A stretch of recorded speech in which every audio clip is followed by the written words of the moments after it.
Сәлем әлем, Караван Кизет медиа порталында жаңа подкаст, жаңа сұхбат. Эфирде мен Ғалымжан Сәңкібаев. Бүгінгі подкаст белгілі жайдарманшы, актриса Мереке Қалбаевамен бірге болмақ. Олай болса, біз бастаймыз.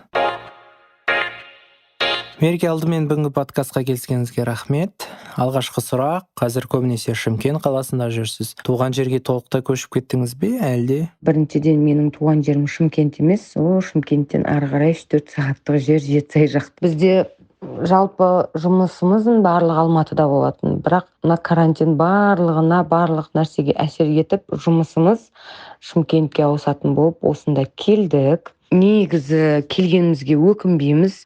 Енді Арсен де сол басында үйрен салмай, Алматыға үйрен қалғанбыз, не қыла алмай жүретін, бірақ қазір өте қатты ұнайды десем болады, кәдімгі 1000%. Себебі Шымкент дейтін кез келген адамға ұнайды ғой. Алла қаласа, алда жоспарлар өте көп. Бұйыртса, сол жоспарлармен бірге күнде ұйықтап оянып жатыр. Жақында арықтау мақсатында 2 адамды көрсетіп, 2 толық адамды көрсетіп, видео шығарған болатынсыз. Олардың арықтауы қалай болып жатыр? Иә, жалпы арықтау бойынша өзім 3-4 жылдан бері осымен айналысып жатырмын. Өзім осыдан 5-6 жыл алдын арықтап алғанмын. Содан бері минус 25 килограмм арықтап, әлі күнге дейін салмақ қосқан жоқпын. Дәл сол сырыммен, осы салмақпен алысып жүрген жандармен бөліскім келеді. Ол үшін ең басты адамда желание болу керек. Егер продукциямен арықтаймын десе, желание плюс ақшасы болу керек. Жоқ, шынымен адамда бірінші желание болмаса, 1000 жерден миллионер болмақ түгілі миллиардер болса да, ол адам арықтамайды. Сондықтан именно осы 2 адамның желаниясы бешеный болды маған. Біреу өзімнің Гүлнұр Серікбай дейтін, өзімнің директорым, администраторым, сіңлім, туғанымдай болып кеткен, жаныма жақын жан ғой.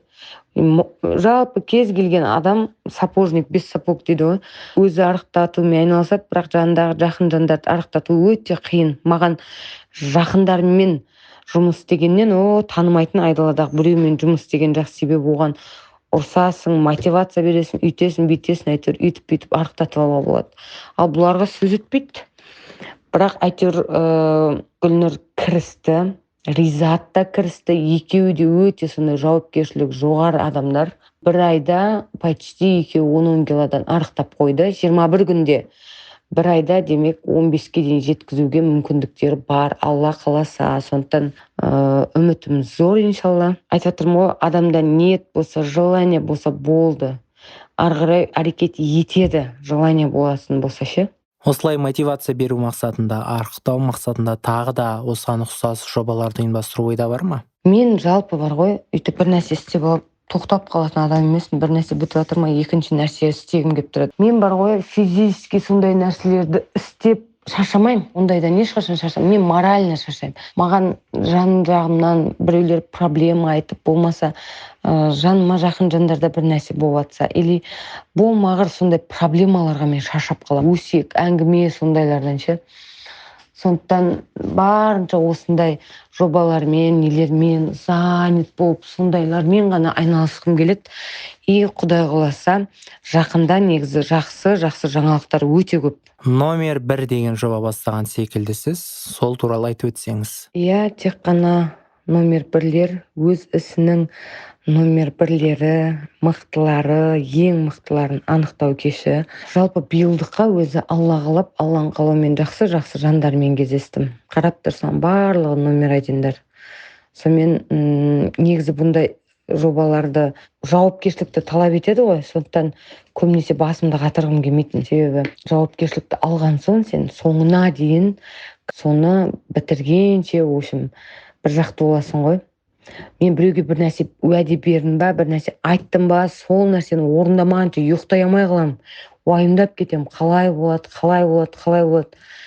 Істегеннен сол несі жаман да, уайымы. Бірақ шүкір, осы жобаны ойлағанымда маған жаңағы подружкам Мереке, сіз блогерлермен емес, лучше жаңағы кәсіпкерлермен ұйымдастырыңыз, бизнесмендермен, себебі оларды блогерлер ладно енді еленіп жатыр, анау мынау өздерін өздері көтеріп дейтін сияқты. Ал кәсіпкерлерде, Шымкентте кәсіпкерлер көп, бірақ бұндай іс-шаралар жоқ қой. Сондықтан меніңше кәсіпкерлердің арасында өткізсеңіз өте дұрыс болады деп Айгерім дейтін подружкам айтып, екеуміз осылай ойлап түнде, мен оны ойлап алдым да, енді түнімен ұйқы жоқ, былай болады деп армандап, қиялдап, сонымен ертесі күні жаңағыдай номер один подружкаларыммен кездесіп, біреуі номер один емші Айка Айгерім Әбдіқұлова дейтін, біреуі номер один повар Жанар Махамбетова дейтін, біреуі номер один косметолог Бану косметолог, біреуі жаңағыдай сауда үйі бар косметика бижутерия сататын жаңа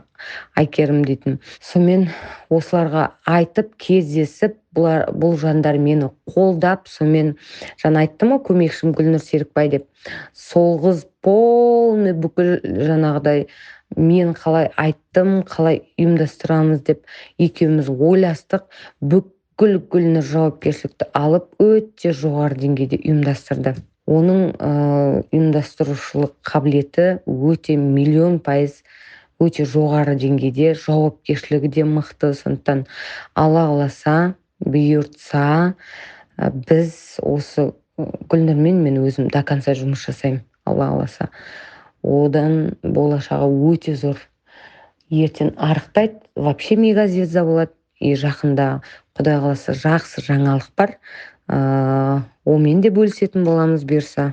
Бізде қазіргі таңда артық салмақты адамдар көп секілді, менің ойымша, менің пайымдауымша. Оның себебі не деп ойлайсыз өз басыңыз? Бізде қазір артық салмақты адамдар өте көп, себебі олар да тура кезінде мен ойлағандай өмірдің мәні тамақта деп ойлап жүр да. Артық салмақ, артық ауру десең күледі. Наоборот, олар бүйтеді, жоқ, тамақ жеу керек, ауырып қаласың, иммунитетің түсіп кетеді, ананы дұрыс жеу керек, но дұрыс нәрсе жеу керек, дұрыс. Қазір дейтін не бар, кәкір-шүкірлер көп, химикаттар көп, ішінде сондай зиянды заттар көп. Мысалы, азаннан кешке дейін жемей, түнде опырып жеуі мүмкін. Бұл өте сондай. Қазір былай ғой, қозғалыс аз, бірақ тамақ жеу көп. Сотка шұқылап бір жерде жата беру көп. Біреуді өсектеп, біреудің өміріне қызығып жата беру көп. Ал наоборот, өз өмірін дұрыстап, денсаулығын қолға алып, арықтау, ондай ойында жоқ кейбір адамдардың. Кейбір емес, көпшілік адамдардың. Өте өкінішті да. Өмір қысқа, өмір адамға бір-ақ рет беріледі. Ол тамақ, тәтті тамақ дейтін ешқашан таусылмайды ол. Бүгін таусылып қалатындай жейді ғой біреулер ше, біреулер шайнамай жұтады кәдімгідей тамақты. Ханым қараяды сондай адамдарды көргенде. Мен де мүмкін сондай болған шығармын. Мүмкін ол да ертең түсініп өз-өзін қолға алар. Бірақ маған ешкім айтқан жоқ, сен арықта деп, шешемнен басқа. Наоборот, маған жанымдағылар, ойбай, саған толық жарасады, осы күшті, осы фигураң өзіңе күш жарасады, анау мынау деп 85 кило кезімде сөйтіп айтатын. Бірақ мамам ұрсатын, не мынау шошқадай болып, не мынау түрің мынандай, бетің мынандай болып кеткен деп. Салмақ көп адамдарда уже проблема көбейеді. Беттен болсын, басқа болсын көп. Сондықтан айтарым негізі өз уақытында өзіңізді қолға алғаныңыз дұрыс. Өмірде салмақпен алысып, аурумен алысып жүргеннен рахат өмір сүріп, парызыңды орындап, әйтеуір басқа проблемалармен алысып жүргенге не жетсін? Негізі да именно осы. Жоқ, наоборот, екінің бірінде проблема. Артық салмақ, артық тамақ тан екенін біліп тұрса да ауыздарына. Енді сол айта берсең көп, қозғалыс жоқ, ойлап атқан оны ешкім жоқ, арықтау керек деп ауызбен айтады, бірақ іспен істемейді. Жаңа мен арықтатып атқан қыз жігіттерінде мысалы қанша жыл алдын айтқам, 2 жыл алдын арықтаңдар, я, тек ауызбен айтады, бірақ іспен енді кірісіп жатыр. Сондықтан өзіңізді пока не поздно қолға алыңыз. Мереке ғаламтордан мен Мереке Қалыбаева деп іздесем, көбінесе өзінен 6 жас жігітке тұрмысқа шыққан Мереке деп басталатын материалдар, жаңалықтар көп екен. Осылай басталатын материалдар сізді бір өкпелетпей ме, ренжітпей ме? Ойба, бұндай материалдар мені өкпелететін болса, мен уже өкпем қамайтын еді ғой, өкпелеп. Жоқ, мен жалпы бар ғой, үйтіп халықтың сөзіне еріп, халықтың сөзіне жылап, үйтіп қынжылып, өмірден түңіліп кететін адамдардың қатарынан емеспін. Ондай сөздердің талайын естігем. Жас балаға тиіп, басын айналдырып, анау мынау дуа кеш дейтін сөздер болған. Өрімде жас баласын тартып алып бір бәле деген, өліп қал дейтін сөздер естігем. Алла сақтасын. Сондықтан неше түрлі нәрсені естігем. Жалпы бар ғой, адам ешқашан мен мынаның орнында болғанда бүйтпейтін едім, сөйтпейтін едім деп айтудың қажеті жоқ. Себебі менің де артымнан қаншама әңгіме айтады, менің де неше түрлі не қылады. Бірақ менің өмірімді сүрмей, мен жүрген жолмен жүрмей, мен туралы ешкім айтуға негізі қақысы жоқ қой, былайша айтқанда. Себебі мен көргенімді басқа көрген жоқ. Менің орнымда, менің жағдайымда болғанда мүмкін біреулер вообще давно өліп қалатын еді дейтін сияқты. Сондықтан әркімнің өз шындығы бар, әркімнің проблемасы өз ішінде. Аллаға шүкір, ешкімнің алдында ақталып жататындай менің ешқандай әрекеттерім жоқ. Бір Алла көріп тұр. Қосқанда Алла, ол адамның деген емес, Алланың дегені болады. Қыз сүйсе қалады, жігіт сүйсе алады дейді, пожалуйста. Сондықтан шүкір, бақыттымыз. Уақыт көрсетеді, өмір. Ол үйлену оңай, үй болу қиын дейді ғой. 3 жыл болыпты үйленгенімізге де, Аллаға шүкір. Біреулер үшін көп, біреулер үшін аз. Бірақ осы 3 жылда да талай сынақтардан өттік. Бірге өтіп жатырмыз. Әлі де алда неше түрлі Құдай. Адам тірі жүре берсе көре береді. Сондықтан тек жақсылық көрейік. Жамандықтан Алла сақтасын.